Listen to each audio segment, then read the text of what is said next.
Okey, hari ni kita ada sebiji motor. Motor ni bateri kong. So, macam mana nak hidupkan motor yang tengah bateri kong? Okay, video ni khas untuk korang kat luar sana yang pakai motor Y15, Y16, V8. Senang cerita yang tak ada kickstarter ataupun ankle. Ada dua cara macam mana nak start motor korang kalau bateri korang kong. Jom saya tunjukkan. Yang pertama korang start dulu. Yang ni cara pertama lah, paling banyak orang buat. Korang masuk gear 2, korang tarik je kuat-kuat. Sekuat hati korang.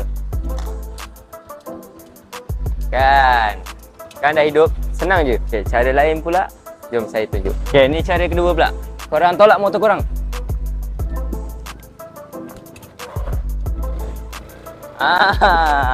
Kan dah hidup motornya. Macam ni je. Senang, tapi korang kena hati-hatilah kalau jenis yang buat macam ni.